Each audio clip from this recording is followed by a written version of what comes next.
Good morning बच्चों। Good morning sir. Good morning sir. Yes sir. भाई हाँ चलो आज good morning sir. Good morning बच्चे।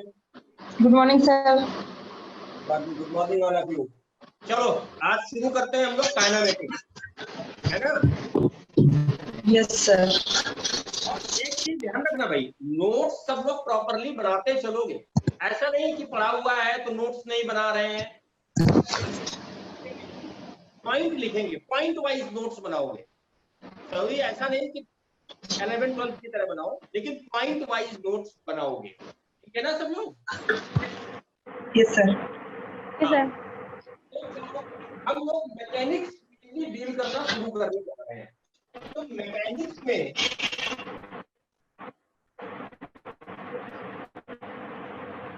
हम लोग दो पार्ट में लेके आते हैं। सबसे पहला एक पार्ट हम लोग लेते हैं काइनेमेटिक्स।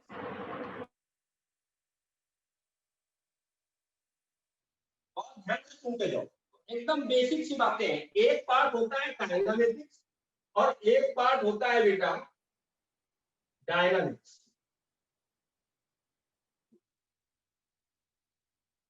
क्या डिफरेंस है बेटा काइनेमेटिक्स और डायनामिक्स में? क्या डिफरेंस है बताओ बच्चे। What is the difference between kinematics and dynamics?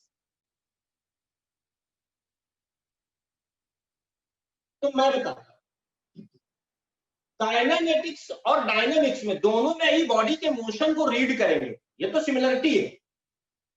लेकिन काइनेमेटिक्स में जब हम बॉडी का मोशन रीड करेंगे तो कॉज ऑफ मोशन को नहीं जानेंगे कि क्यों मूव कर रही है, मूव करने का कारण क्या है। लेकिन डायनामिक्स में बॉडी का मोशन जब हम रीड करेंगे तो ये जानने की कोशिश करेंगे कि बॉडी मूव क्यों कर रही है। समझ गए? Yes sir. हाँ भाई बोलते रहो सब लोग, हाँ ना बोलो, एनर्जी मिलती है तुम लोगों के बोलने से। क्या बोला? काइनेमेटिक्स में बॉडी के मोशन को रीड करते हैं without taking into account cause of motion. और यहाँ पर कॉज ऑफ मोशन देखते हैं डायनामिक्स में। पहला पॉइंट आपके लिए ये जरूरी है, यहाँ विदाउट कॉज, बस ऐसे छोटे नोट बनाओ, विदाउट कॉज, और यहाँ पर कॉज ऑफ मोशन देखते हैं। कॉज ऑफ मोशन देखते हैं क्या? Cause of motion taking. यहाँ पर कॉज ऑफ मोशन नहीं देते हैं, यहाँ कॉज ऑफ मोशन लेते हैं। पहला ये एक डिफरेंस है जो तुमको मालूम होना चाहिए कि काइनेमेटिक्स और डायनामिक्स का डिफरेंस क्या है। दूसरी बात बेटा आता है कि आज हम लोग स्टार्ट कर रहे हैं काइनेमेटिक्स। तो काइनेमेटिक्स में कौन कौन से पैरामीटर हैं? आज हम लोग पहला दिन है बेसिक्स खत्म करेंगे। पैरामीटर कौन कौन से पैरामीटर है बेटा काइनेमेटिक्स के?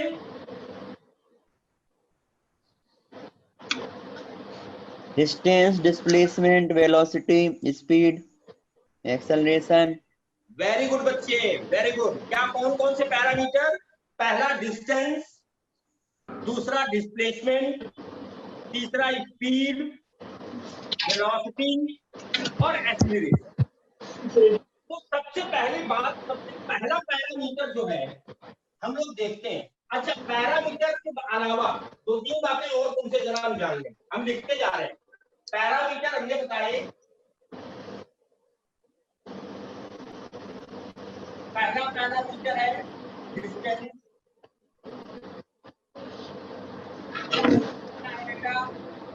डिस्प्लेसमेंट,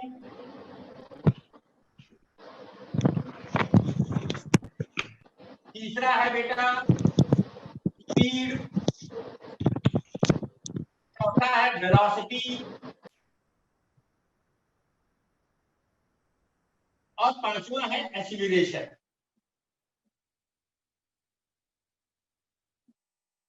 ये तो पैरामीटर है, इनके बारे में पढ़ेंगे। Distance, displacement, speed, velocity and acceleration. लेकिन सबसे पहले एक बात और बताओ, हमारी जो पूरी की पूरी फिजिक्स है वो पूरी की पूरी फिजिक्स बेटा पॉइंट मास पर डिपेंड करती है। तो पॉइंट मास क्या है ये बताओ हमें।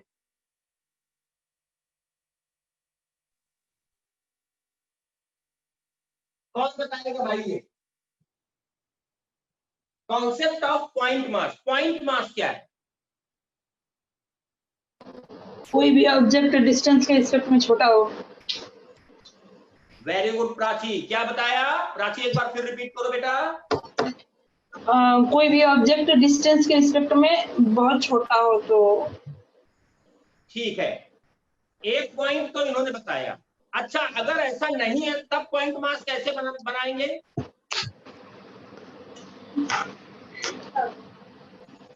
पता नहीं। अब बताता हूं। Centre of mass, centre of gravity एक ही होगा सर। नहीं, वो तो सेंटर ऑफ मास तो बेटा हम लोग डिस्ट्रीब्यूटेड मास को पॉइंट मास में कन्वर्ट करने के लिए पढ़ते हैं, वो अलग चीज है। मैं बता रहा हूं भाई, एक तो आप याद रखो कि पॉइंट मास का मतलब कतई ये नहीं है कि मास बहुत छोटा है ऐसा पॉइंट की तरह, ऐसा नहीं। ये कॉन्सेप्ट है। पहला कॉन्सेप्ट ये है कि अगर बॉडी ने जो डिस्टेंस कवर की है वो बॉडी के साइज से बहुत ज्यादा है तो बॉडी को हम पॉइंट मास मान लेंगे। पहला पॉइंट लिखो, if the distance covered by body is greater than the size of body. Point mass का कॉन्सेप्ट है, if the distance covered by body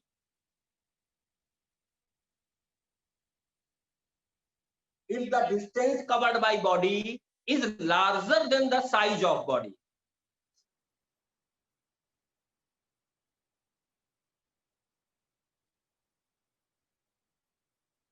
ठीक, जैसे एक ट्रेन कानपुर से दिल्ली चली गई तो ट्रेन तो काफी बड़ी है, लेकिन हम ट्रेन को पॉइंट मास मान लेंगे क्योंकि ट्रेन ने जो डिस्टेंस कवर की है वो ट्रेन की अपनी लंबाई से बहुत ज्यादा है।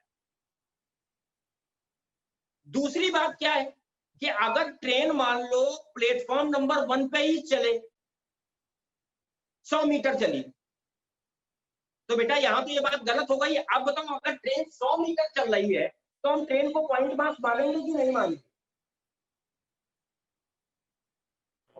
नहीं मानेंगे। नहीं मानेंगे सर। नहीं मानेंगे कनिष्का, मानेंगे, बिल्कुल मानेंगे। कैसे मानेंगे? तो दूसरा पॉइंट है कि जैसे ये देखो, ये मार्कर है, ये यहां से और यहां आया, तो देखो जितना डिस्प्लेसमेंट इसके इस पॉइंट का हुआ उतना ही डिस्प्लेसमेंट तो इस पॉइंट का हुआ कि नहीं हुआ? Yes sir. Yes sir.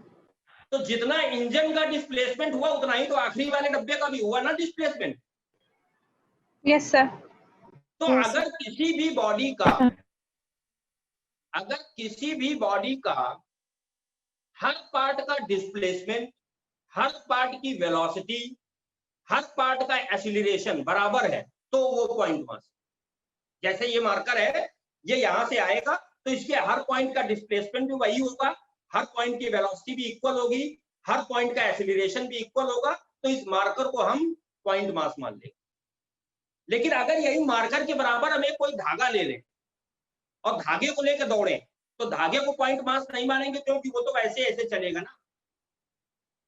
बोलो। Yes sir. तो धागा ऐसे ऐसे मुड़ेगा तो हर पॉइंट की वेलोसिटी अलग अलग हो गई ना। Yes sir. Yes sir.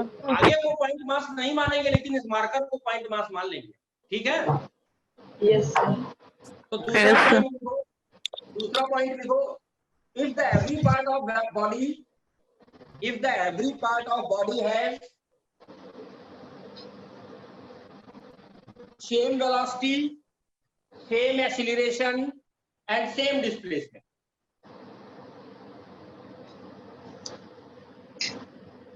same velocity, same acceleration, same displacement, then the body is point mass.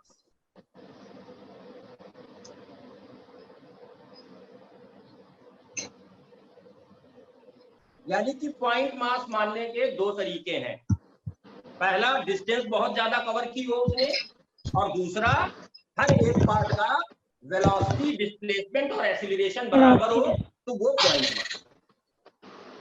अब हम बात करते हैं इसके पैरामीटर जिसपे आपसे क्वेश्चन आते हैं। तो सबसे पहले बात करते हैं स्पीड। स्पीड नहीं, सबसे पहले डिस्टेंस सॉरी, सबसे पहले बात करते हैं डिस्टेंस। डिस्टेंस देखो क्या है। सबसे पहली बात डिस्टेंस क्या है कि अगर कोई बॉडी ए से बी आ रहा है, एक आदमी ऐसे घूम के आ जाए, एक आदमी ऐसे घूम के आ जाए, एक आदमी ऐसे घूम के आ जाए, तो डिस्टेंस तुम कहते हो जो उसने एक्चुअल लेंथ कवर की। डिस्टेंस क्या है? Actual length of path. Distance क्या है बेटा? Actual length of the path. Of the path, path की जो एक्चुअल लंबाई। अब लिखते चलो ये पॉइंट। डिस्टेंस पहला पॉइंट है एक्चुअल लेंथ ऑफ पाथ।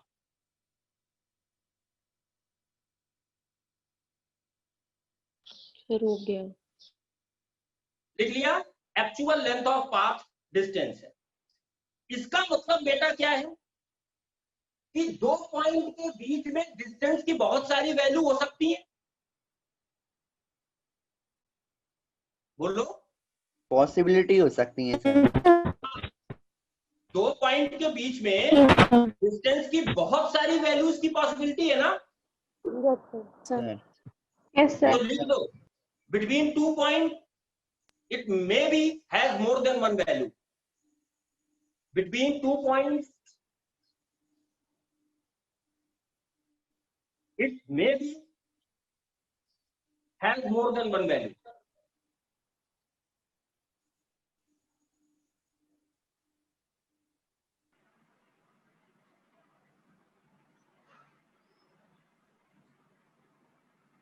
दो पॉइंट के बीच में इसकी बहुत सारी वैल्यूज हो सकती है।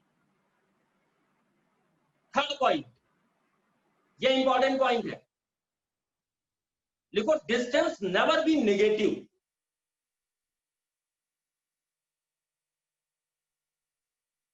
Distance never be negative.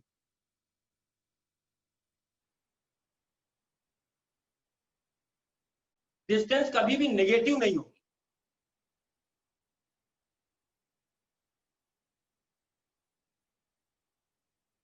Distance never be negative. क्या 2 पॉइंट 3 पॉइंट बताए? पहला पॉइंट याद रखना कि एक्चुअल लेंथ है, दो पॉइंट के बीच में कई सारी वैल्यूज पॉसिबल है इसकी। तीसरा पॉइंट, डिस्टेंस कभी भी नेगेटिव नहीं होगा। भाई एक चीज बताओ प्रतीक, कि क्या डिस्टेंस टाइम के साथ घट सकती है?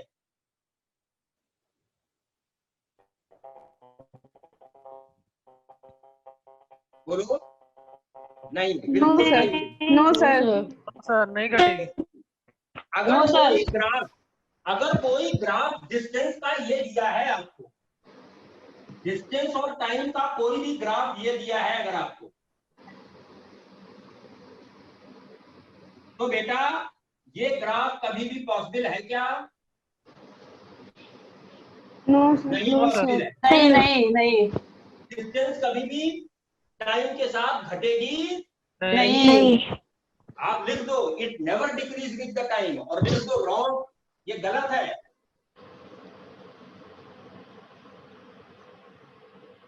ये ग्राफ गलत है। अच्छा ये ग्राफ डिस्टेंस का सही है क्या?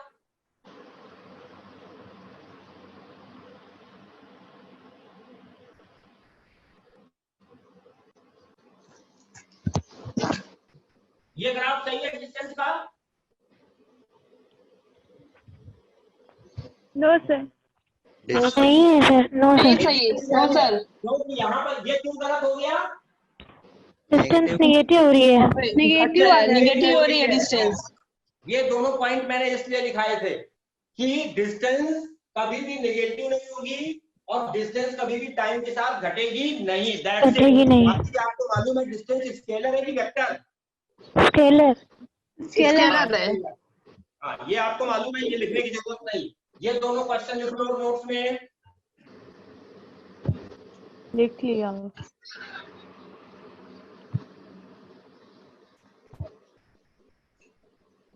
ये दोनों क्वेश्चन लिख लिए। Yes sir. चलो आगे डिस्प्लेस, दूसरा इंपॉर्टेंट पैरामीटर डिस्प्लेसमेंट। कुछ पॉइंट बस दिखाऊंगा इंपॉर्टेंट बस। डिस्प्लेसमेंट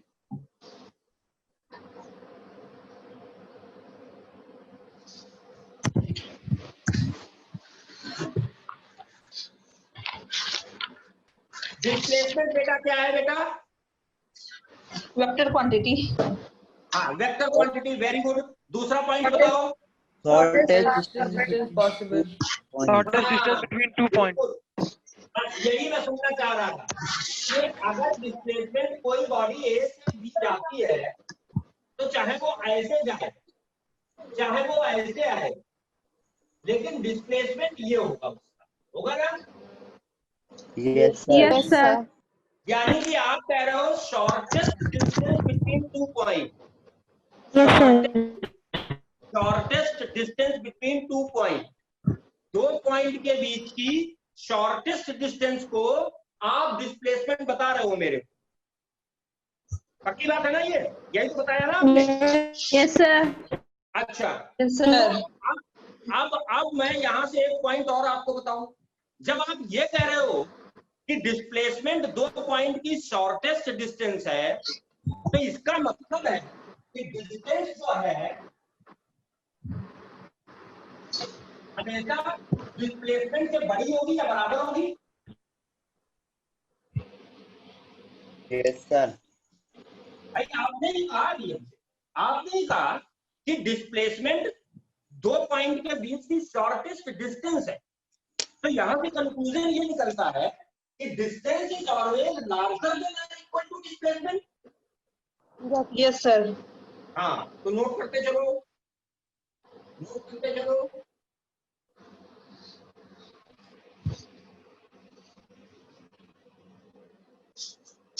अच्छा अब देखो बेटा, अगर तुम्हें ये डिस्प्लेसमेंट dr निकालना हो तो चूंकि डिस्प्लेसमेंट आपने बताया वेक्टर क्वांटिटी, तो डिस्प्लेसमेंट निकालते कैसे हैं? Final position yes sir. और माइनस इनिशियल पोजीशन, यानी कि डिस्प्लेसमेंट जब भी निकालोगे तो वो आएगा final position minus initial.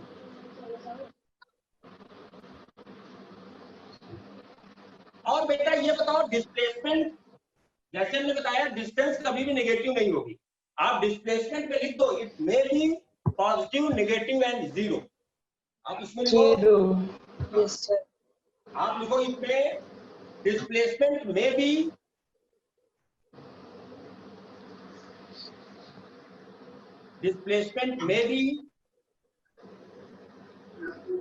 Positive, negative and zero.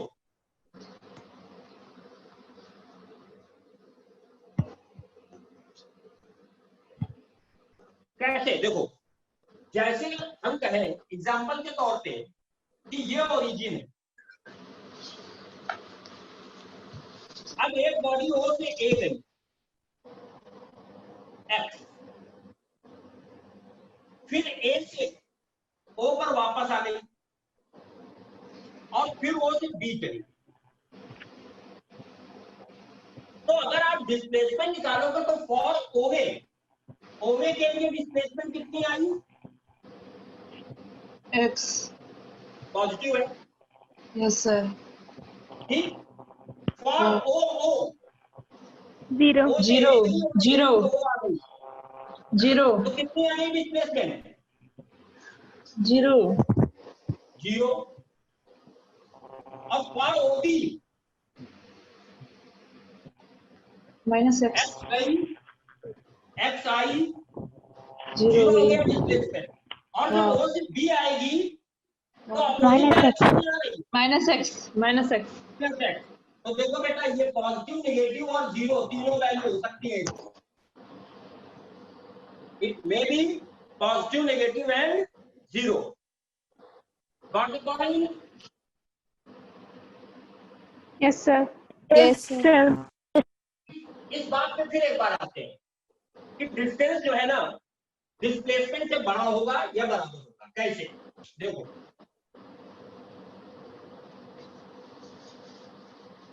और डिस्प्लेसमेंट पॉजिटिव नेगेटिव जीरो कुछ भी हो सकता है। जैसे आपने कहा एक बॉडी को आपने ऐसे फेंका, ये अपवर्ड गया और वापस आया, ये गया और वापस आया, डिस्टेंस कितनी आई? Distance 2h 2h 2h 2h distance 2h displacement कितना आया? 0 0 डिस्प्लेसमेंट 0 डिस्प्लेसमेंट 0 आएगा सर। बॉडी ऐसे गई, ये आर रेडियस है, अब डिस्टेंस कितनी आई? पाई आर IR डिस्टेंस आ गई पाई आर और डिस्प्लेसमेंट 2r 2R देखो हर बार देखो पाई की वैल्यू 3.14 होती है, यहाँ भी देखो डिस्टेंस बड़ी है डिस्प्लेसमेंट से, बड़ी है ना, यस सर और यहाँ तो दिख ही रहा है डिस्टेंस बड़ी है डिस्प्लेसमेंट से। तो डिस्टेंस बड़ी हो सकती है या बराबर हो सकती है? बोलो। यस और एक चीज, डिस्टेंस कभी भी टाइम के साथ घटेगा नहीं, लेकिन डिस्प्लेसमेंट घट सकता है, ठीक है? यस सर नोट करते चलो। अब मैं एक ग्राफ खींच रहा हूं और ये ग्राफ आपको बताना है सही है या गलत, ठीक है?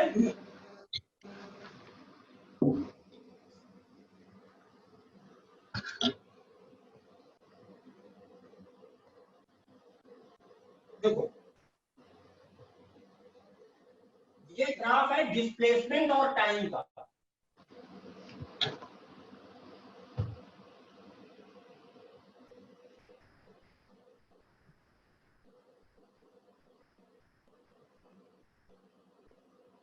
सही है कि गलत है?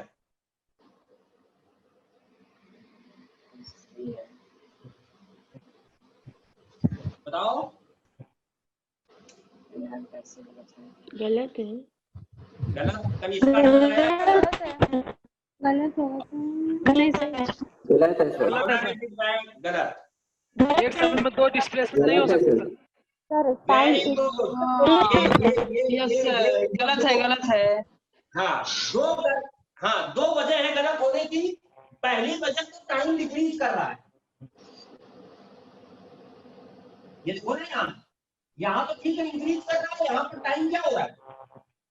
डिक्रीज कर रहा है। और दूसरा अगर तुम देखो एक ही टाइम पर, तो एक ही टाइम पर बेटा डिस्प्लेसमेंट की दो वैल्यू आ रही है, तो गलत हो गया ना। सेम टाइम पे डिस्प्लेसमेंट की दो वैल्यू पॉसिबल है क्या? नो सर हाँ, तो ये डिस्प्लेसमेंट टाइम ग्राफ गलत है। पक्की बात है ना? Yes sir. यस सर चलो एक क्वेश्चन देना तुम लोग, और इस क्वेश्चन का फार्मूला, फिर ये फार्मूला बन जाएगा ऑब्जेक्टिव क्वेश्चन के लिए।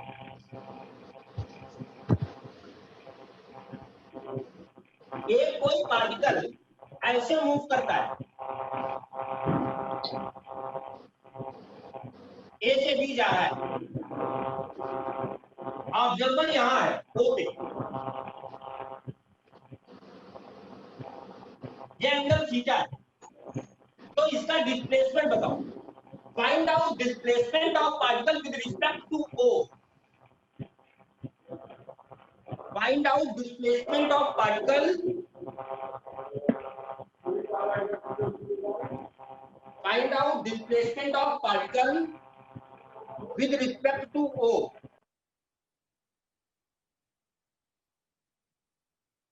Find out displacement of particle with respect to O.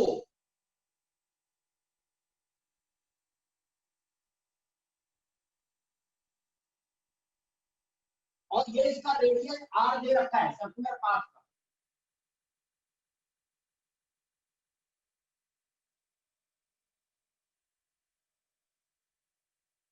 जल्दी बताओ, और इसको फार्मूला बना लेंगे बाद में।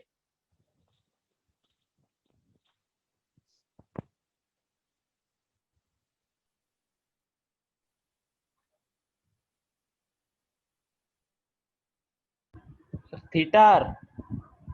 थीटा नहीं बेटा, थीटा तो एंगुलर डिस्प्लेसमेंट, हम लीनियर डिस्प्लेसमेंट की बात कर रहे हैं। लीनियर डिस्प्लेसमेंट बोले तो ये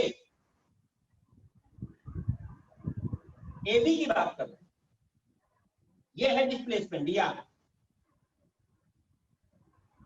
भाई ये तो डिस्टेंस दिया, हमने डिस्प्लेसमेंट पूछा, यानी कि AB पूछ रहे हैं dr। आर देखो थीटा। मैं बताता हूँ बच्चों, ये सर्कुलर पाथ है, तो अगर ये बेटा रेडियस r है तो AB r होगा। हाँ किसी ने बताया 2r sin θ/2, वेरी गुड, ख्याति ने बताया, ख्याति वेरी गुड बेटा। देखो ये r है तो ये भी r होगा। अब अगर यहां से हम परपेंडिकुलर ड्रॉ करते हैं, यहां से हम परपेंडिकुलर यहां ड्रॉ करते हैं, मान लो C, तो ये एंगल कितना होगा? आधा। ये पूरा थीटा था तो इतना क्या हो जाएगा? θ/2। θ/2। थीटा अब देखो, हाँ अब अगर हम ये लिखें, ये ट्रायंगल में OBC,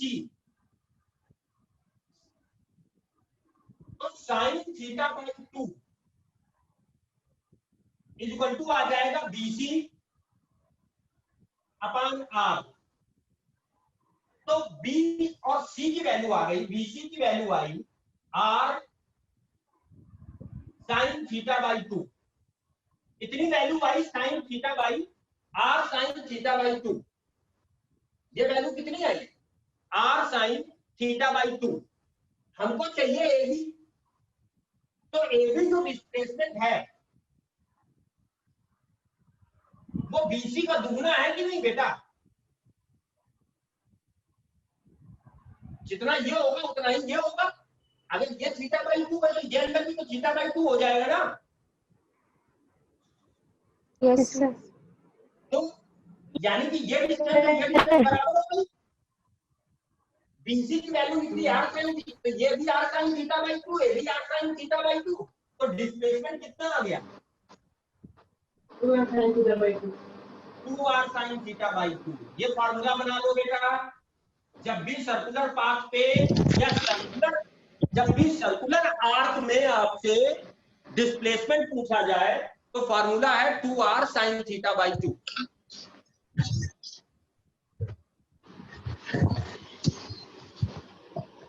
फार्मूला है 2r sin θ/2। जल्दी नोट करो।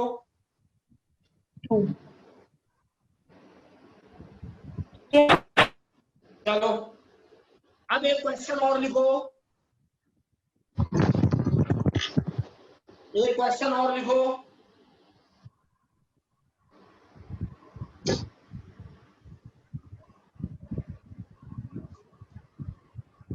अनन्या बेटा, एक पार्टिकल ए से बी गया, उसने कहा कि उसका डिस्प्लेसमेंट बताना है। सर्कुलर पाथ पे गया था, उस सर्कुलर पाथ का रेडियस r दिया था। तो हमने कहा अगर ये पूरा एंगल थीटा है तो आधा एंगल θ/2 हो जाएगा, और अगर आधा एंगल θ/2 हुआ तो ट्रायंगल आप OBC ले, तो sin θ/2 equal to perpendicular upon hypotenuse, hypotenuse r है, तो परपेंडिकुलर BC की वैल्यू आई r sin θ/2। जितना BC होगा उतना ही CA होगा, तो टोटल डिस्प्लेसमेंट आ जाएगा 2r sin θ/2। चलो अब एक क्वेश्चन लिखो बच्चों, लिखो if a dust particle, if a dust particle lies at the bottom,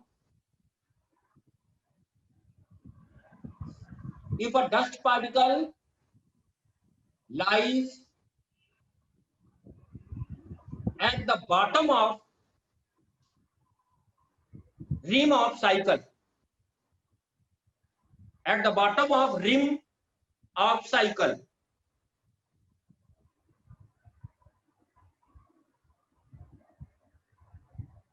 when cycle moves in the forward direction, when cycle moves in forward direction,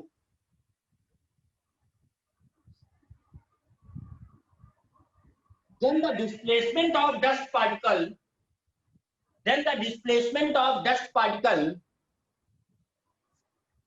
for the half of rotation. If the cycle moves in the forward direction, then displacement of dust particle for the half of rotation. If radius of dust particle rim is r, if radius of rim is r,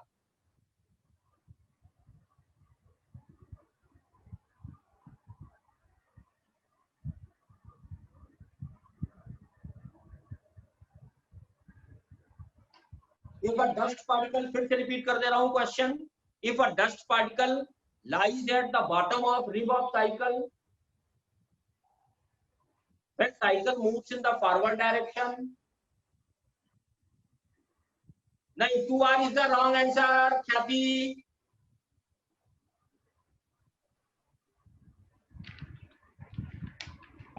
R under root 4 plus pi square. very good Janvi. देखो Sir, R under the root of pi square plus 4. हाँ बिल्कुल सही है बेटा, बिल्कुल बिल्कुल. देखो बेटा, यहां पर डस्ट पार्टिकल है, अब ये साइकिल आगे मूव कर रही है, पहिया तो रोटेट ऐसे होगा लेकिन साइकिल तो ऐसे जाएगी ना. तो जब साइकिल आधा चक्कर घूम जाएगा पहिया, तो ये आधा चक्कर अगर घूमेगा, हाफ साइकिल घूमेगा, तो डस्ट पार्टिकल निकल के यहां आ गया ना. तो डिस्प्लेसमेंट ये हुआ.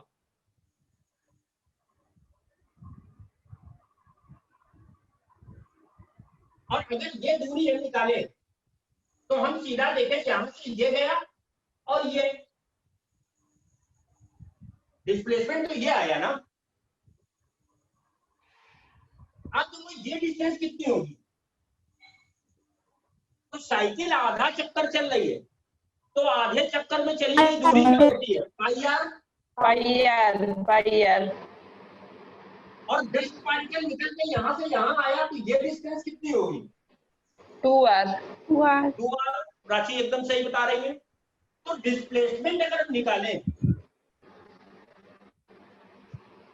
तो डिस्प्लेसमेंट आएगा अंडर रूट पाइथागोरस थ्योरम लगा दो, पाई आर का स्क्वायर प्लस 2r का स्क्वायर. आप कॉमन ले लें तो अंडर रूट के अंदर आ गया pi square plus 4. That is the answer.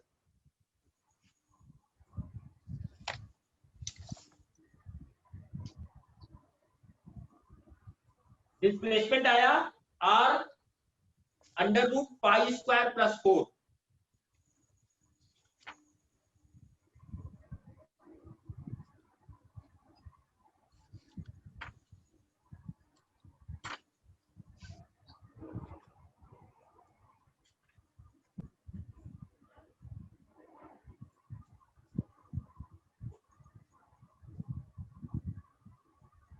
अगला क्वेश्चन नहीं, चलो अब लिखो बेटा स्पीड. तीसरा पैरामीटर डिस्टेंस हो गया, डिस्प्लेसमेंट हो गया, अभी लिखो स्पीड.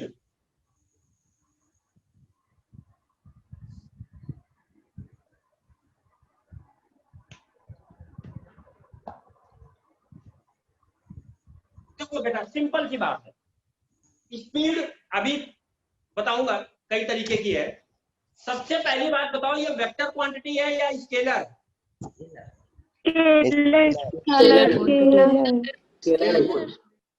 आप याद रखो स्पीड कभी भी निगेटिव नहीं होगी, क्योंकि स्पीड की डिफिनीशन है, हाँ स्केलर क्वांटिटी बिल्कुल सही श्रेया, है ना. स्पीड की डिफिनीशन है rate of change of distance, rate of change of distance.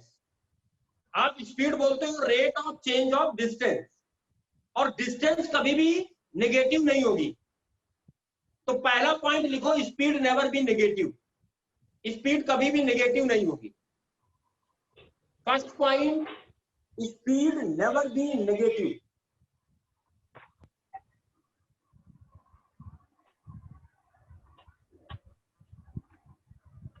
Speed बच्चे कभी भी नेगेटिव नहीं होगी, स्केलर क्वांटिटी है। अब स्पीड को 4 तरीके से बांटते हैं। सबसे पहले एक आपसे पूछेगा एवरेज स्पीड। एवरेज स्पीड, तो अगर एवरेज स्पीड पूछेगा तो एवरेज स्पीड आएगी टोटल डिस्टेंस अपॉन, इस पे क्वेश्चन आते हैं तो करूंगा टोटल डिस्टेंस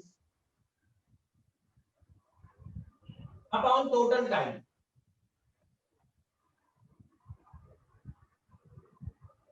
अब इसमें क्वेश्चन 3 पार्ट में हम डिवाइड करते हैं।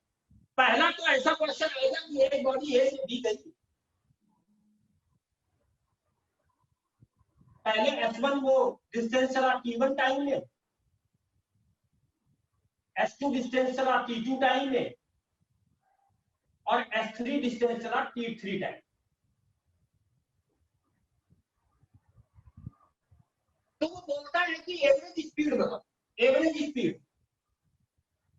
तो एवरेज स्पीड हम फटाक से बता देंगे इस तरह के क्वेश्चन में, total distance S1 plus S2 plus S3 upon total time T1 plus T2 plus T3।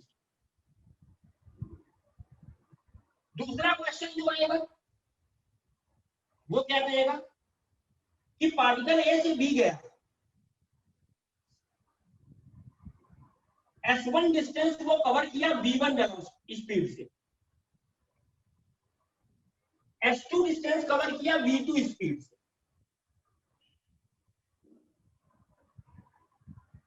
और S3 डिस्टेंस कवर किया V3 स्पीड से। अब कहा उसने एवरेज स्पीड बताओ।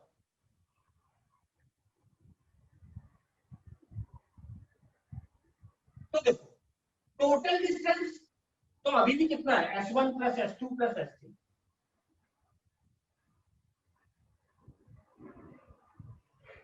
लेकिन टोटल टाइम T1, तो T1 की जगह हम क्या लिख सकते हैं बेटा, S1 अपॉन V1 लिख सकते हैं, speed is equal to distance upon time. Yes, sir. तो यानी कि यहां आ जाएगा S1 upon V1 plus S2 upon V2 plus S3 upon V3। दूसरा क्वेश्चन ये होगा। तीसरा तरह का क्वेश्चन ये होगा कि वो कहेगा ए से बी गया, T1 टाइम वो V1 स्पीड से चला, T2 टाइम तक V2 स्पीड से चला, और T3 टाइम तक V3 स्पीड से। V1 V2 और V3 स्पीड से चलता है T1 T2 और T3 टाइम। तो वो कहता है एवरेज स्पीड बता। तो अब देखो टोटल डिस्टेंस S1, अगर हम S1 की वैल्यू निकालें तो speed is equal to distance upon time, तो डिस्टेंस इज इक्वल टू हो जाएगा speed into time. Yes, sir. तो यानी कि S1 की जगह हम क्या लिख देंगे, V1 T1, S2 की जगह हम क्या लिख देंगे, V2 T2, और S3 की जगह हम लिख देंगे V3 T3, और total time T1 plus T2 plus T3। ये 3 कैटेगरी हैं जिन फार्मूलों पर क्वेश्चन आते हैं। पहला इस पे, दूसरा इस पे, और तीसरा इस पे। यही 3 तरीके के क्वेश्चन आते हैं एवरेज स्पीड में। नोट करो, क्वेश्चन करते हैं, इन तीनों फार्मूलों पर बेस्ड क्वेश्चन करते हैं।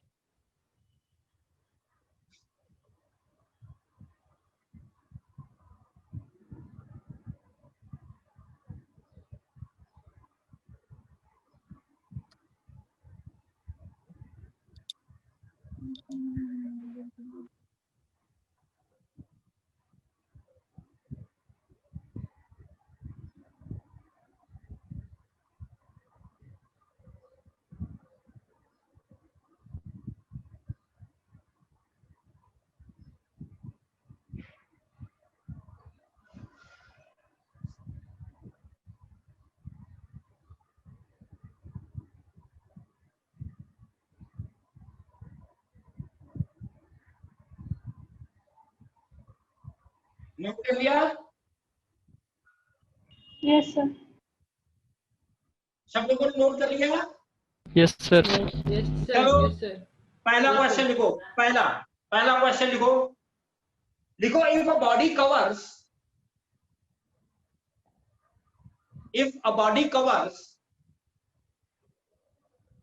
half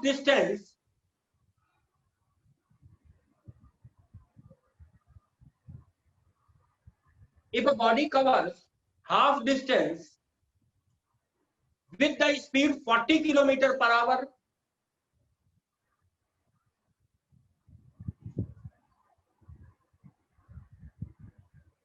and next half distance with the speed 60 km per hour,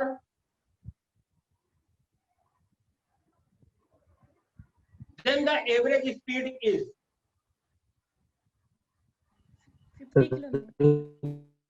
sir दूसरी वेलोसिटी क्या थी? 60. If a body covers half distance with the speed 40 km per hour, next half distance with the speed 60 km per hour, then average speed 48. Janvi का calculation एकदम accurate है और काफी fast है, बिल्कुल सही है।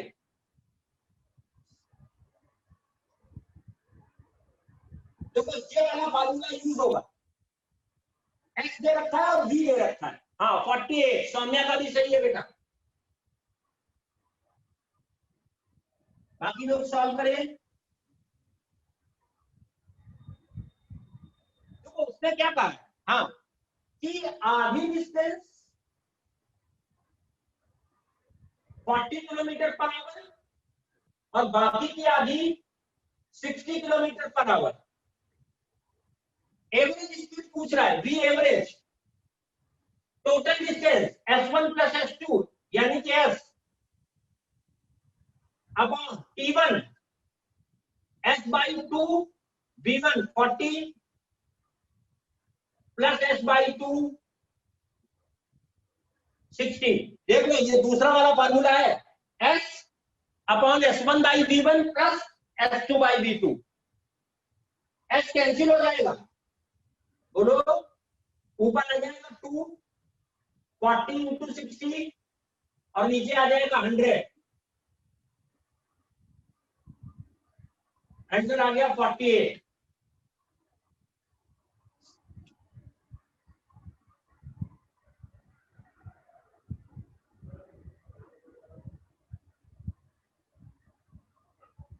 बच्चों समझ लो इसमें कौन सा फार्मूला यूज हुआ है, s1 plus s2 upon s1 by v1 plus s2 by v2। s1 दिया है s बाई 2, s2 भी है s बाई 2, यहां वैल्यू रख दी, v1 v2 दे रखी है 40 और 60, ये आंसर आ गया। ये फार्मूला यूज हुआ है। अगला क्वेश्चन लिखो।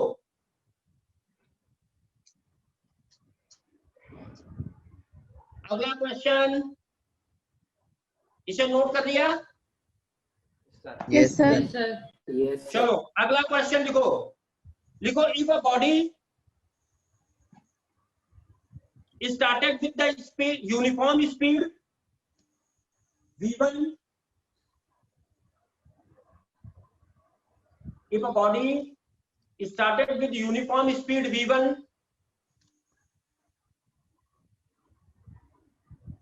from a point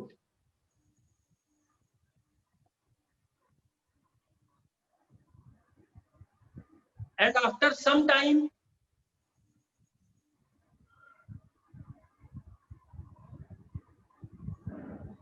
body come back with the speed v2 at the same point,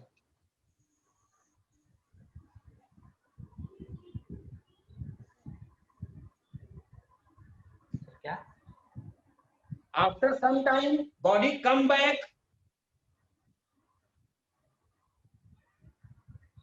with the speed v2 at same point, then the average speed is 0। बेटा एवरेज वेलोसिटी नहीं, average speed. 2v1 v2 upon v1 plus v2। अरे वाह Okay. Janvi, 2v1 v2 upon v1 plus v2। बिल्कुल सही। देखो कुछ बच्चे एकदम फटाक से आंसर दे रहे हैं, बहुत अच्छा बेटा। देखो क्या है क्वेश्चन। हाँ, एक बॉडी ए से चलना शुरू हुई v1 स्पीड से, मान लो कहीं तक गई होगी, और कह रहा है फिर वो लौट करके ए पर आ गई विद स्पीड v2। तो एवरेज स्पीड होती है टोटल डिस्टेंस। तो मान लो जाते टाइम एस गई, आते टाइम भी डिस्टेंस एस आई, तो टोटल डिस्टेंस हो गई एस प्लस एस। जाते time S by v1, speed is equal to distance upon time. आते time S upon v2, v1 v2 LCM ले लो, S cancel, you get the answer 2v1 v2 upon v1 plus v2।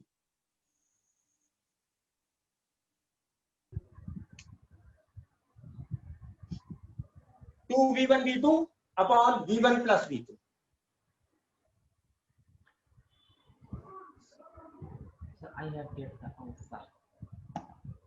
अगर average velocity पूछते तो 0 आती बेटा। Okay sir. हाँ, ये थोड़ा सा गड़बड़ हो जाता है, सिली मिस्टेक है, ध्यान नहीं दिया आपने। अगला Yes, sir. क्वेश्चन लिखो, अगला क्वेश्चन लिखो, अच्छा क्वेश्चन है। सबको हम 2 मिनट देंगे, 3 मिनट, सब लोग बहुत हिम्मत से करोगे क्वेश्चन। लिखो अ पार्टिकल कवर्स, इस तरह के क्वेश्चन, ये एआई ट्रिपली का आया हुआ क्वेश्चन है। इस तरह के क्वेश्चन नीट में भी कई बार आए हैं अलग अलग डाटा के साथ। लिखो ये body covers 1/3 speed distance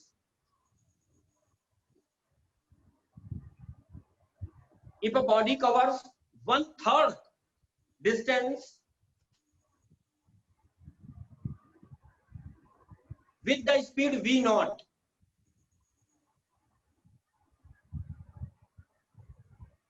if a body covers 1/3 distance with the speed v naught, and for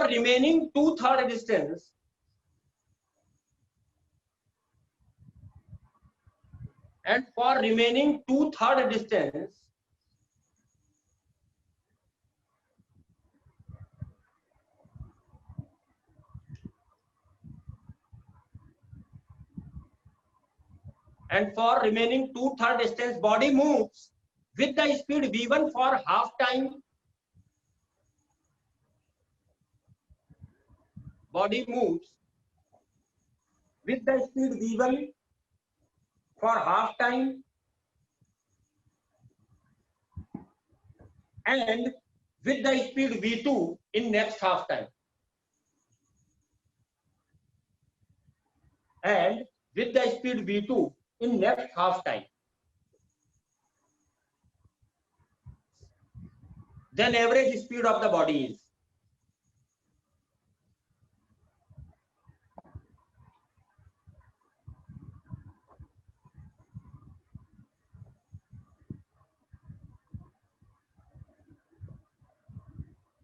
बच्चों, कोई भी बच्चा अगर उसे कोई चीज नहीं समझ में आती है तुरंत बेटा पूछोगे। बेटा अपने पास बिल्कुल अब टाइम नहीं है अगले साल के एग्जाम के लिए, इसलिए स्पीड के साथ सौम्या अभी देखते हैं क्या आंसर बता रही हैं। सौम्या ने कुछ बताया है बेटा, तो आपको कोई चीज समझ में नहीं आती आप तुरंत टोक दोगे। आपके पास बिल्कुल टाइम नहीं है कि सर से कल पूछ लोगे, परसों पूछ लोगे, आप यही क्लासरूम में तुरंत पूछोगे। फटाक से आंसर बताओ। समय आंसर बोलो एक बार, तुम बोल दो जरा, क्या बोल लिखा था? V0 into V1 plus V2 upon 2V0 plus V1 plus V2. नहीं, थोड़ा सही करो, थोड़ा और सही करो बेटा। Sir, 3V1 V2 V0 upon V1 V2 plus V0 V2 plus V1 V0. नहीं, थोड़ा सा ख्याति गड़बड़ है अभी भी। 3V0 upon 1 plus V0 into V1 plus V2. नहीं भाई, पेशेंस के साथ करो, आराम से करो। मैं क्वेश्चन एक बार, हो सकता है क्वेश्चन में कुछ गड़बड़ ना हो रही हो, मैं क्वेश्चन एक बार और क्लियर कर दूं। देखो उसने क्या कहा, आपको वो बॉडी ए से बी गई, Sir, टोटल डिस्टेंस मान लो एस है। क्वेश्चन क्या है, टोटल डिस्टेंस ए से बी तक की मान लो एस है, तो कह रहा हूं 1/3 डिस्टेंस, 1/3 का मतलब s/3 उसने V0 से कवर की। मान लो यहां t1 टाइम लगा होगा। अब कह रहा है जो बची हुई डिस्टेंस 2/3 है,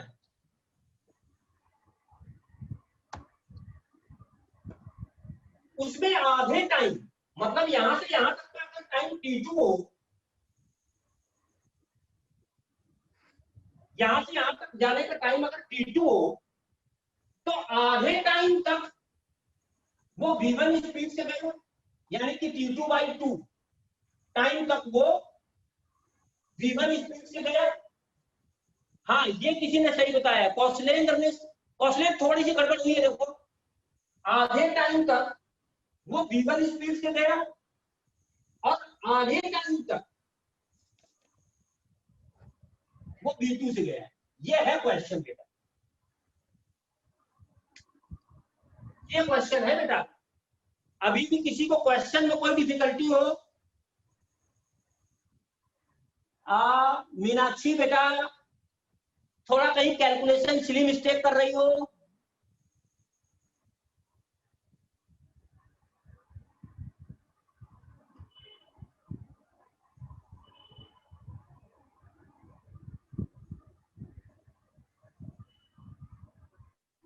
नहीं संजना, थोड़ा सा देखो, सही करो।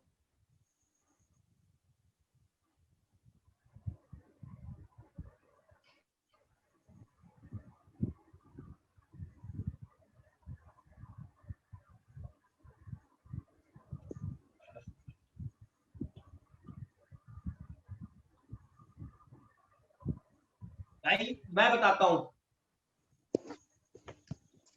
रश्मि थोड़ा सा और करेक्ट करो। मैं बताता हूं, अंशिका नहीं, अभी अभी मैं बता रहा हूं। देखो इधर, अब सब लोग इधर देखो, इधर देखो, बहुत आसान है। देखो, एवरेज स्पीड बतानी है, हमारे पास ऑब्जेक्टिव क्या है? एवरेज स्पीड मतलब total distance s upon total time.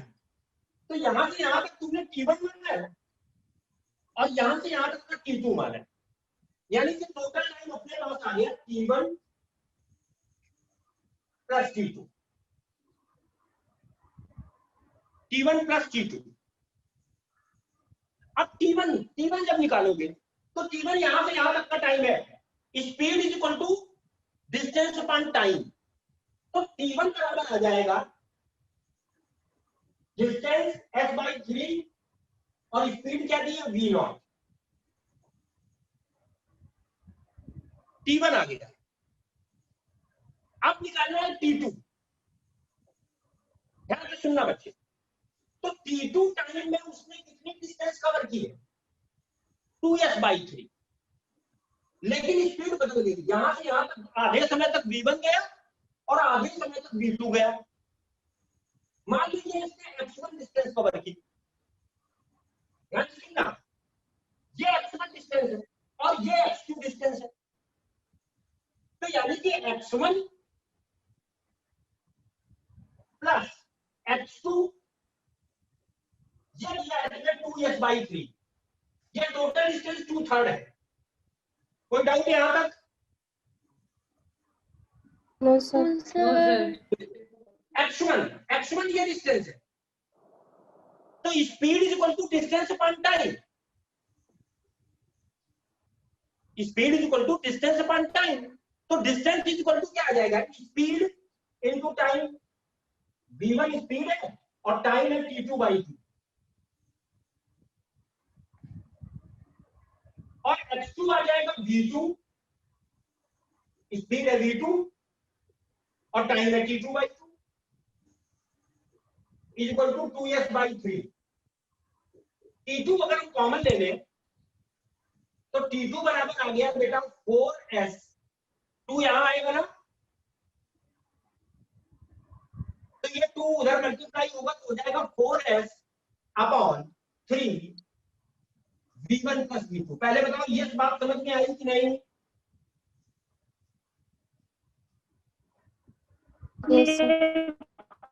सबको आ गई?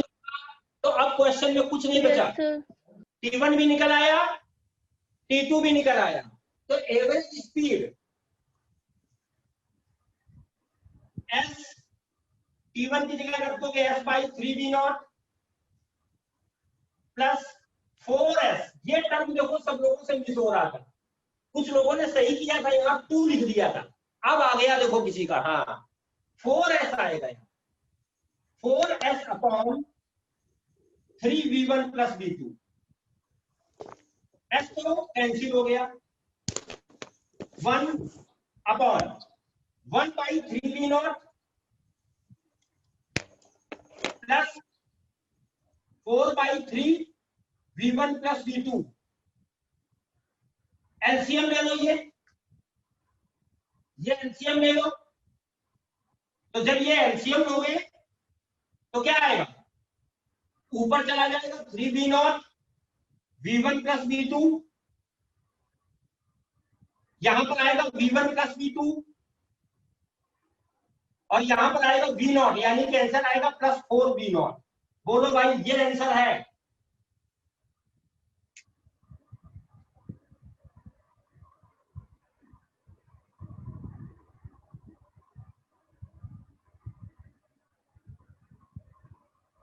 कैलकुलेशन में कोई दिक्कत हो पूछो।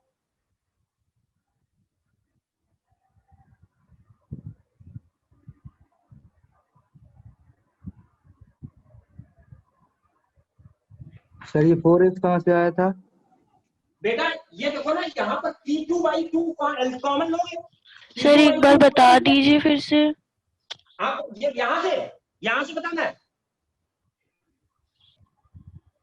यस यहाँ सर। से देखो फिर से एक बार मैं बता रहा हूँ, बहुत ध्यान आराम से करो, कोई जल्दी नहीं। हाँ स्टार्टिंग से बता रहा हूँ, देखो मैं एकदम पूरा क्वेश्चन फिर से स्टार्टिंग से बता रहा हूँ।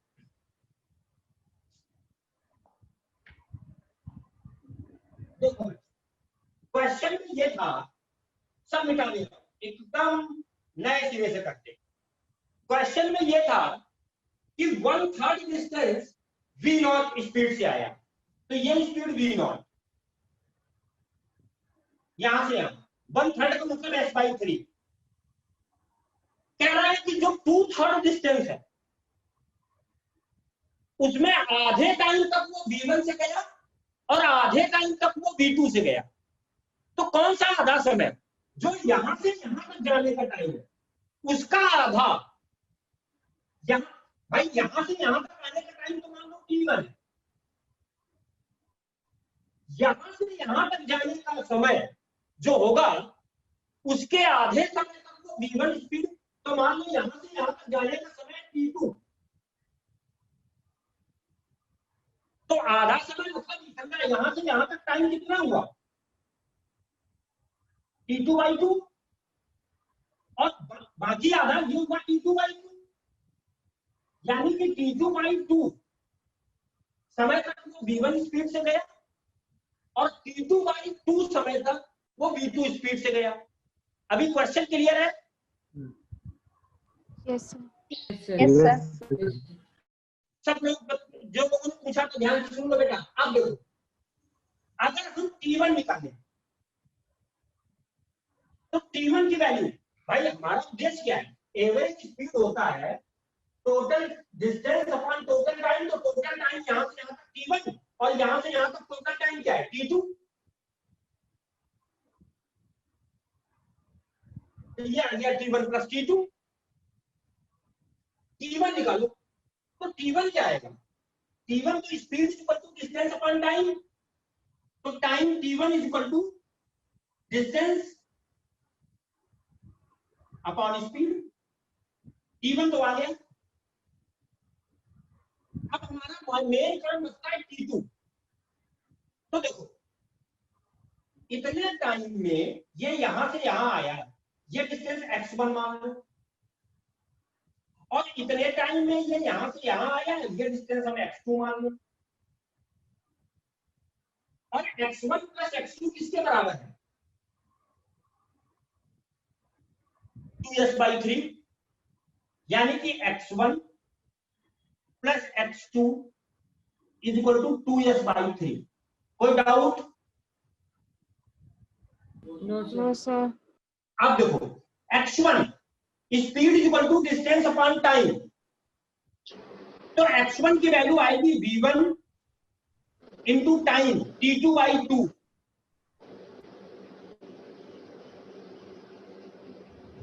Plus x2 speed v2 time t2/2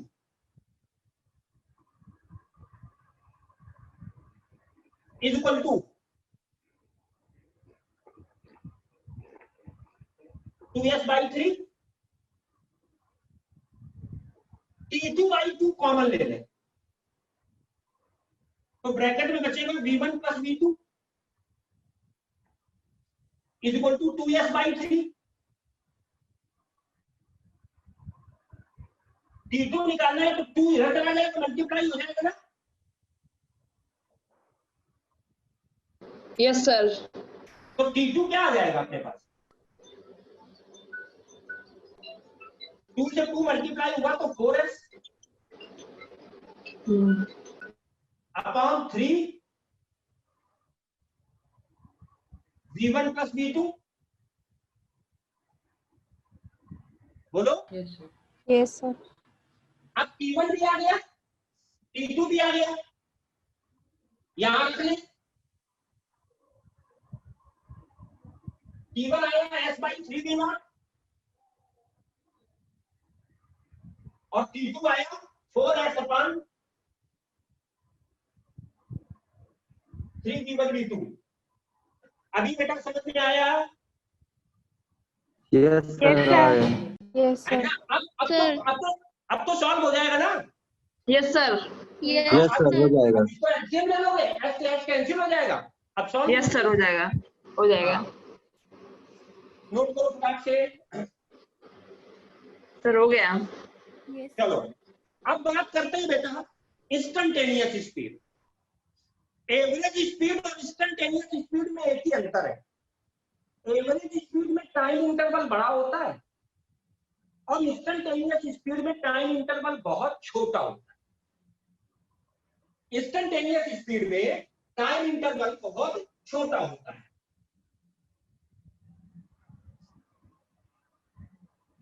अभी बहुत सारे ग्राफिकल क्वेश्चन कल का जो टर्म होगा वो बहुत इंपॉर्टेंट होगा। उसमें ग्राफिकल क्वेश्चन कैसे एक ग्राफ को दूसरे ग्राफ में कन्वर्ट करना है वो सीखेंगे। आप बेसिक खत्म करें तो इंस्टेंटेनियस स्पीड टाइम इंटरवल बहुत छोटा है। आप सबको मालूम है कि इंस्टेंटेनियस स्पीड को आप लोग लिखते हो ds/dt, लिखते हो ना?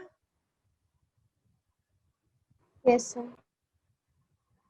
कोई डाउट यहाँ पर? इंस्टेंटेनियस स्पीड को लिखते हो ds/dt। अब बहुत छोटा सा क्वेश्चन दे रहा हूं और गलती हुई तो समझ लो डांट पड़ेगी। देखो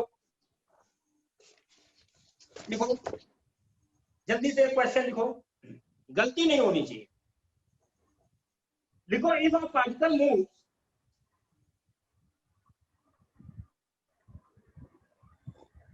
distance s is equal to minus a0t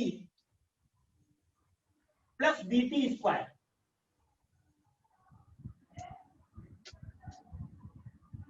s is equal to minus a naught t plus bt square. The initial speed of the body is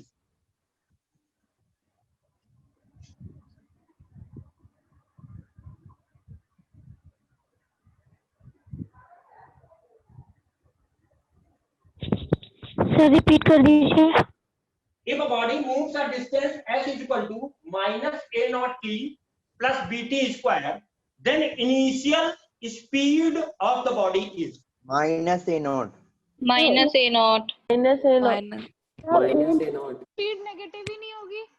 हाँ ख्याति सर नेगेटिव नहीं हो गई ए स्पीड। नॉट ए नॉट होगा, सिर्फ ए not होगा। इसका का सही आंसर आया, ए नॉट आया। क्या है, तुमने कैलकुलेट तो किया, इसीलिए ये क्वेश्चन किया गया। ये बहुत गलतियां होती है इसीलिए इससे आपने ये कर दिया ds अपॉन dt। तो ds अपॉन dt जब आपने किया तो आपने लिखा minus a naught dy by dt of t plus b dy by dt of t square. आपने लिखा माइनस ए नॉट प्लस 2 आगे आ गया 2bt। अब वो कह रहा है इनिशियल स्पीड। इनिशियल स्पीड का मतलब t is equal to 0। Initial speed का मतलब t इज इक्वल टू 0। जब t इज इक्वल टू 0 कहा तो आपका आंसर आया माइनस ए नॉट। लेकिन क्वेश्चन में उसने क्या पूछा है, इनिशियल स्पीड। तो इनिशियल स्पीड पूछ रहा है, स्पीड कभी भी नेगेटिव नहीं होगी। तो ऑप्शन में आपको माइनस ए नॉट भी दिया होगा और प्लस ए नॉट भी दिया होगा। ऑप्शन में आपको माइनस ए नॉट भी दिया होगा और प्लस ए नॉट भी दिया होगा। तो आपका आंसर फटाक से आएगा प्लस वाला ए नॉट। क्यों? क्योंकि स्पीड नेगेटिव नहीं होती। बात clear? Yes sir. Yes sir. ये Yes, sir. कोई नहीं करेगा। ये अपनी गलतियों का एक चार्ट हर आदमी के पास होना चाहिए कि ये गलती हो गई थी, उसको रिमूव कर दो। चलो अब देखो बेटा एक चीज और, मैं यहाँ पर थोड़ा सा आऊंगा फिर।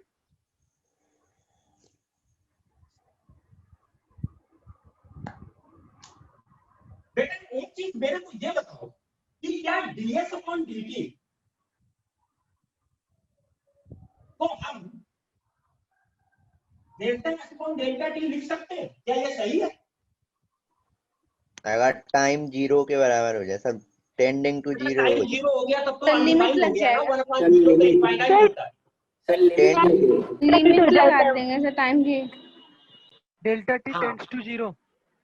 देखो ये इट नॉट नेसेसरी, ये जरूरी नहीं है कि हमेशा बराबर, मे भी बराबर हो जाए, मे भी हो जाए, वो बात अलग है। क्यों? जैसे आप कानपुर से लखनऊ गए, कानपुर से लखनऊ आप गए और 80 किलोमीटर की दूरी आपने 2 घंटे में चली, तो आपसे कहा गया कि आपकी स्पीड आई 40 किलोमीटर पर आवर। बेटा ये जो लिखा है ये एवरेज स्पीड लिखा है, टाइम इंटरवल बड़ा है और एवरेज स्पीड आपकी क्या आ रही है 40। ऐसा तो जरूरी नहीं है कि कानपुर से लखनऊ हमेशा 40 की स्पीड से गए, कहीं 60 भी होगी, कहीं रुके भी होंगे। तो जहां पर 60 थी या जहां पर रुके वो टाइम इंटरवल बहुत छोटा था, वही थे। तो ये बेटा है एवरेज स्पीड। आप ये अंतर याद रखना, ये एवरेज स्पीड है, यहाँ टाइम इंटरवल बड़ा होता है और ये इंस्टेंटेनियस स्पीड है। तो जरूरी नहीं है कि एवरेज स्पीड और इंस्टेंटेनियस स्पीड हमेशा बराबर आए। बोलो यस सर। Yes sir. बराबर आ सकती है। कब आ सकती है? जब आदमी एकदम कांस्टेंट स्पीड से जाए और कांस्टेंट स्पीड से ही वापस आए। मतलब कांस्टेंट स्पीड से जाए, स्पीड वेरी ना करे, तो ये दोनों बराबर हो सकते हैं। हम नहीं कह रहे कि हम कभी नहीं होंगे, हो सकते हैं। कब हो सकते हैं? जब आदमी कांस्टेंट स्पीड से जाए, अदरवाइज ये बराबर नहीं होंगे। ठीक है? Yes sir.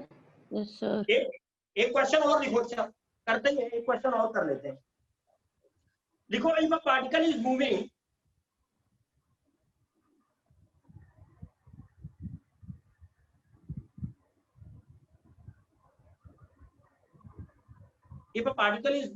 on its distance is given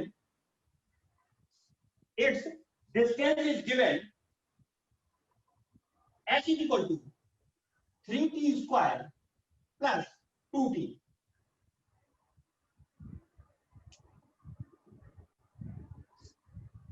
Find out its speed at t is equal to 3 seconds. Find out its speed at t is equal to 3 seconds. And its speed in time interval t is equal to 1 second to t is equal to 3 seconds.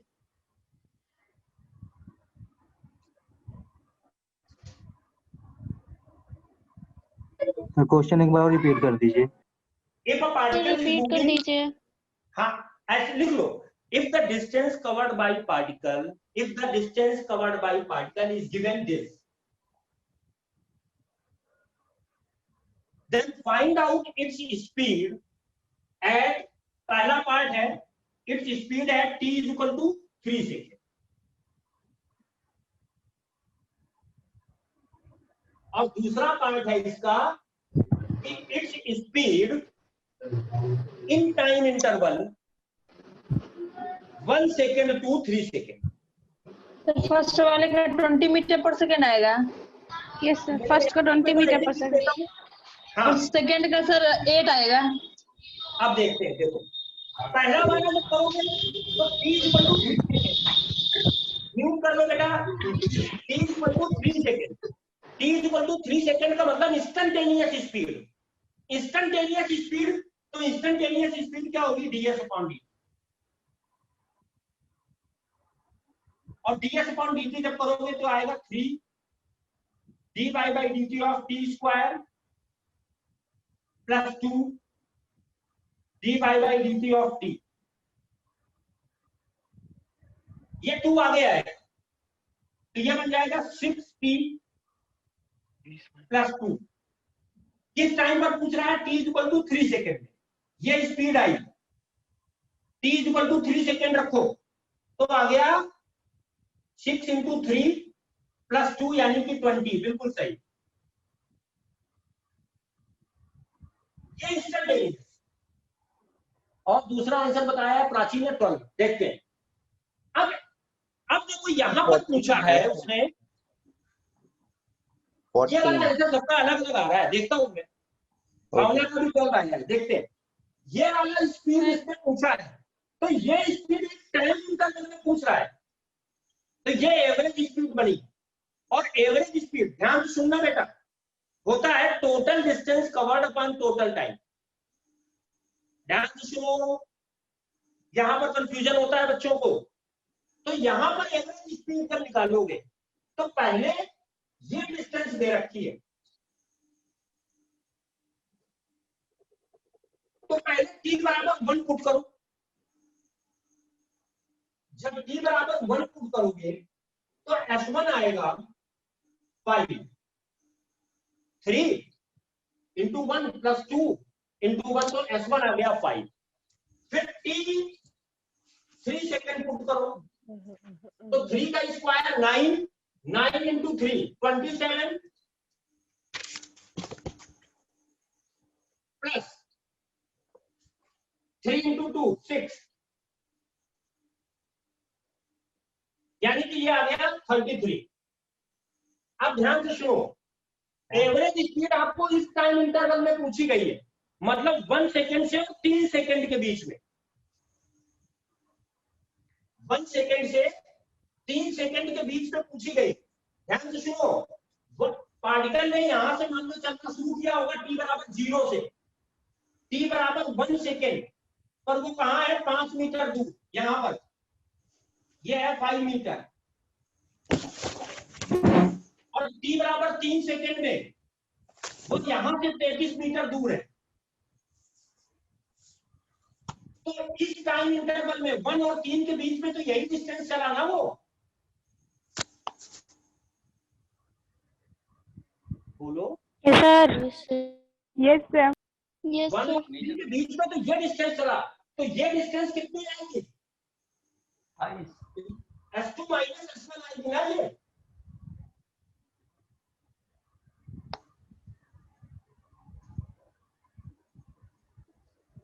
बोलो। Yes sir. नहीं Yes, भाई, सबको समझ में नहीं आई ये बात। आ गई सर। आ गई। आ गई सर। हाँ, तो अबाउट टोटल टाइम इंटरवल क्या है? T2 minus T1। तो S2 माइनस S1 यानी कि 33 माइनस 5 अपॉन 3 माइनस 1 यानी कि आंसर 14 आया। एवरेज स्पीड कितनी आ गई? 28/2। बोलो। Yes sir. Yes sir. हाँ, ये एवरेज स्पीड है। तो इस टाइम इंटरवल में जो डिस्टेंस चलेगा वो निकालनी है। तुमको जो ये x दिया है वो तो ऐसे दिया है ना उसने। t बराबर 0 पर ये यहाँ, t बराबर 0 रखो तो यहाँ है, t बराबर 1 सेकेंड पे यहाँ और t बराबर 3 सेकेंड में यहाँ। तो 1 और 3 सेकेंड में तो यही डिस्टेंस चला ना वो, 1 से 3 के बीच में। और 1 से 3 के बीच में तुमसे स्पीड पूछ रहा है, तो हम 1 से 3 की डिस्टेंस लेंगे ना। Yes sir. Yes sir. Yes sir. तो आंसर आएगा 28। बोलो। 14 आएगा तो 14 आएगा। 28/2 14 आएगा। अब बेटा छोटी सी एक बात और कर लेते हैं। यूनिफॉर्म स्पीड मालूम है ना क्या होती है? Constant speed. हाँ, Constant नॉन यूनिफॉर्म, हाँ नॉन यूनिफॉर्म वेरिएबल। नहीं लिखते हैं। Variable unequal distance. Variable speed. हाँ, वेरिएबल स्पीड हो गया। अब आजू हेडिंग डालते हैं वेलोसिटी पर। Velocity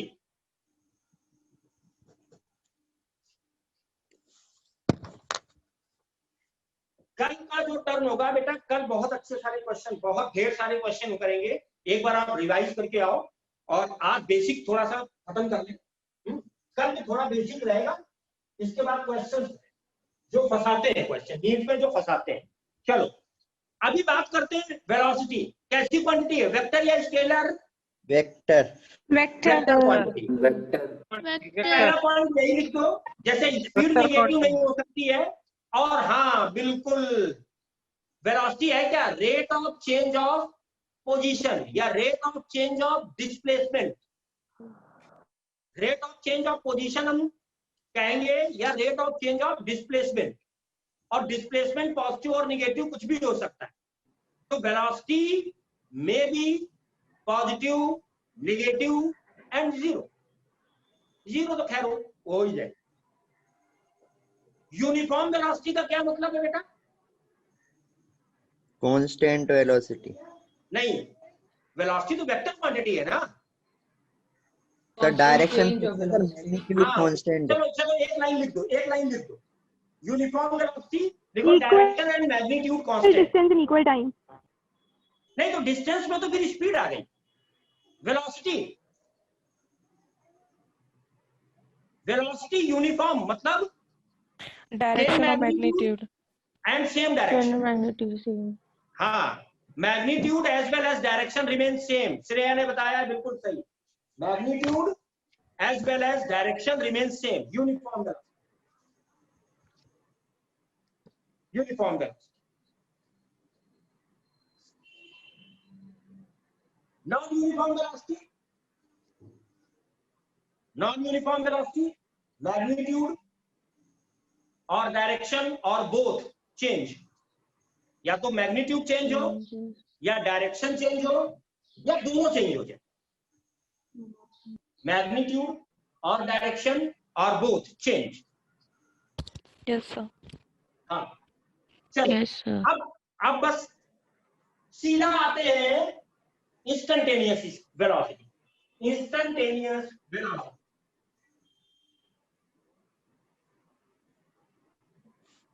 instantaneous velocity.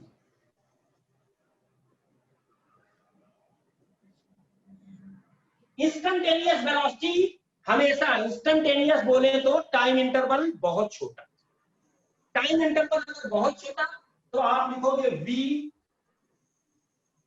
Is equal to ds upon dt, v is equal to ds upon dt। और मैग्नीट्यूड क्या लिखोगे?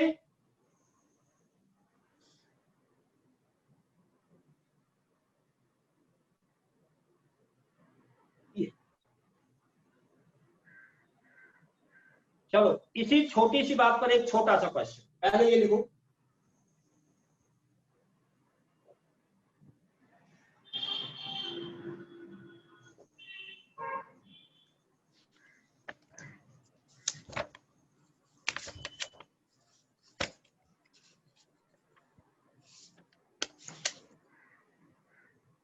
बच्चे ये बताओ, ये समझ में?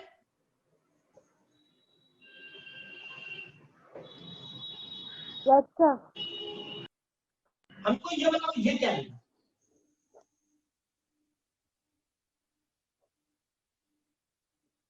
इसमें और इसमें क्या अंतर?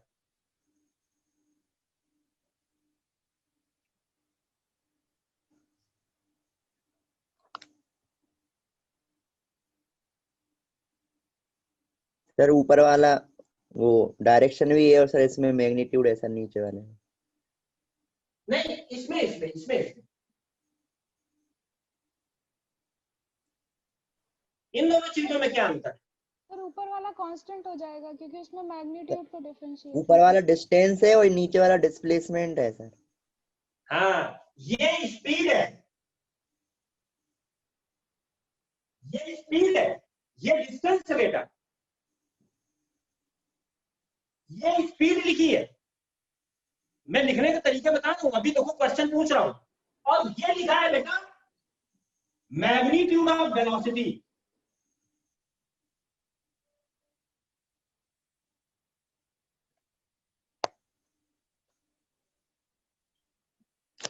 क्या अंतर है? इसको आप आंख बंद करके स्पीड बोल दोगे और इसको आप क्या बोलोगे? Magnitude of velocity. पक्की बात है ना अपनी? Yes sir, yes. ये बहुत छोटी सी बातें हैं, अभी हम लोग आगे क्वेश्चन करने वाले हैं, है ना? अच्छा, हम जैसे यहीं पर एक क्वेश्चन तुमसे पूछ ले, है ना, कि बताओ ये स्टेटमेंट सही है या गलत?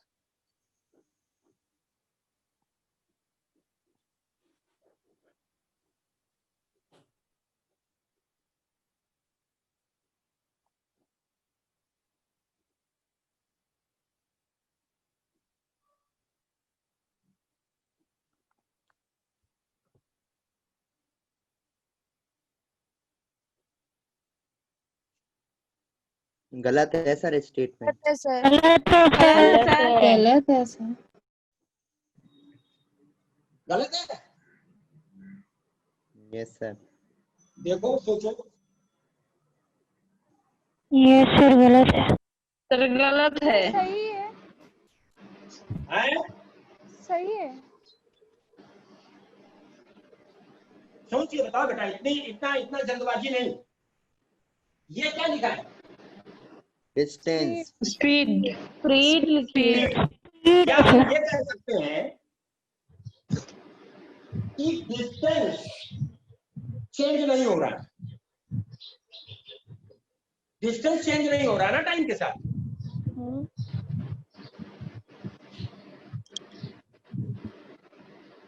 यस नहीं, सर। यहाँ मॉड नहीं लगाया मैंने। सर तो डायरेक्शन तो चेंज हो रहा है ना, तो वेलोसिटी चेंज करेगी। नहीं, ये बेटा देखो ना, यहाँ तो डिस्टेंस चेंज ही नहीं हो रहा है, तो डिस्टेंस चेंज नहीं हो रहा है, पार्टिकल रेस्ट में है। अच्छा, तो पार्टिकल अगर रेस्ट में है तो बेटा उसकी वेलोसिटी भी तो जीरो ही होगी ना फिर। वेलोसिटी नॉन जीरो कैसे हो सकती? अगर इसका मतलब क्या होगा, पार्टिकल रेस्ट में है ना,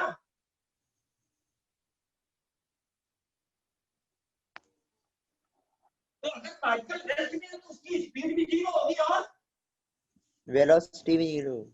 हाँ, वेलोसिटी भी जीरो होगी। नॉन जीरो वेलोसिटी हो ही नहीं सकती, तो गलत है ये statement.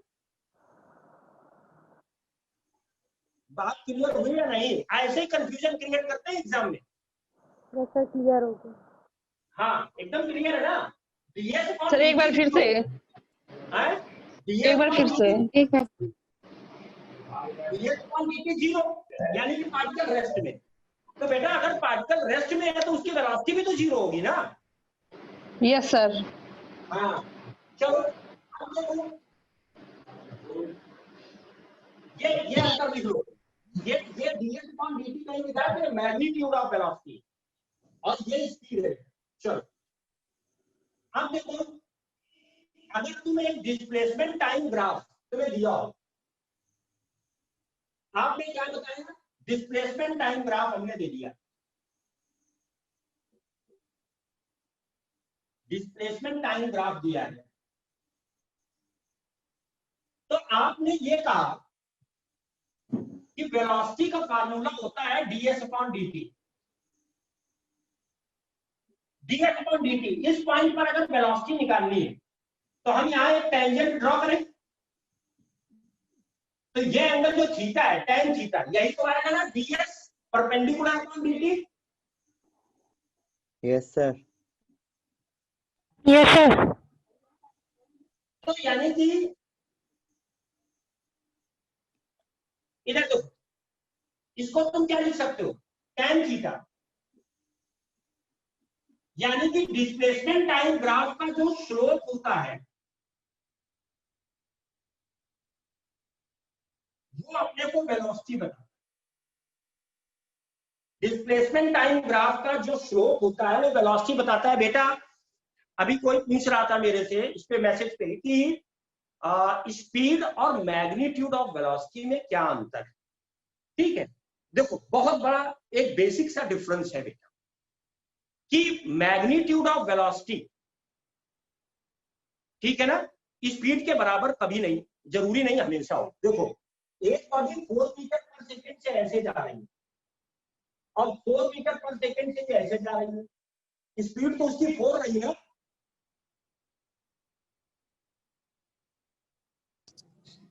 Yes sir. Yes sir. ध्यान सुनना, या 4 मीटर इधर गया और 4 मीटर इधर गया, 2 सेकंड में इधर गया और 2 सेकंड में इधर गया, तो डिस्प्लेसमेंट तो 4√2 आया ना, तो वेलोसिटी का मैग्नीट्यूड √2 आएगा, डिस्प्लेसमेंट अपॉन टोटल टाइम आएगा कि नहीं आएगा? बेटा सुन रहे हैं ना मेरी बात? वेलोसिटी का मैग्नीट्यूड क्या आएगा, ये 4 मीटर गया, ये 4 मीटर गया, तो डिस्प्लेसमेंट आ गया 4√2, तो वेलोसिटी आ गई। ऐसा जरूरी नहीं है वेलोसिटी का मैग्नीट्यूड स्पीड के ही बराबर आ जाए, और स्पीड यहां पर लिखोगे तो 4/2 और 4/2 या 8/4 लिख दोगे, दोनों का मैग्नीट्यूड अलग अलग आया कि नहीं आया बेटा? Yes sir. हाँ, तो वो बहुत जरूरी चीजें हैं, ये छोटी छोटी चीजें बहुत कॉज करती है बेटा एग्जाम में। चलो, तो वेलोसिटी बराबर हो गया स्लोप, वेलोसिटी बराबर हो गया स्लोप। इस पे बेटा क्वेश्चन हम लोग कल करेंगे, अभी तुम्हारी दूसरी क्लास भी होगी। आज बेटा कोई डाउट रहा किसी को, कोई डाउट? No sir. तो चलो thank you sir. Thank you sir. Thank you, sir. Thank you बेटा। Thank you sir.